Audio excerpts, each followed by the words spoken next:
Hi అండి, welcome to Kalavati vlog. ఈ vlog వచ్చేసి మహారాష్ట్రలోని కోల్హాపూర్ లక్ష్మీదేవి గుడికి వెళ్ళామండి. అమ్మవారి దర్శనం చేసుకుందామని.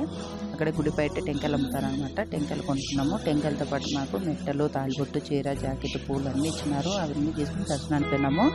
అక్కడ వచ్చి మాకు గుళ్ళో అమ్మవారిని ఫోటోలు, వీడియోలు తీయకూడదు, మీరు గుడి బయట తీసుకోండి వీడియోలు అన్నారు.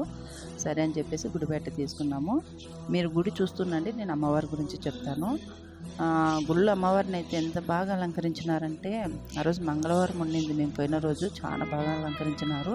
ఫుల్ రష్ ఉన్నారు, గుడి నుండి జనాలు ఉన్నారు. కానీ దర్శనం అయితే చాలా బాగా జరిగింది, నిదానంగానే జరిగింది. అమ్మవారిని చూస్తూ ఉంటే అలాగే చూసుకుంటూ నిలబడిపోవాలనిపించింది. రియల్గా అంటే నాకు పైనుంచి దిగి వచ్చి నా ముందర కూర్చున్నారేమో అమ్మవారు అన్నంత ఫీలింగ్ వచ్చింది నాకు. అంత బాగా రెడీ చేస్తున్నారు ఆ రోజు. ఇంకా మేము లోపల దర్శించుకొని అమ్మవారిని బయటకు వచ్చినాం అనమాట. గుడి బయట కూడా చాలా మంది దేవుళ్ళు ఉన్నారు, చిన్న చిన్న గుళ్ళు ఉన్నాయన్నమాట.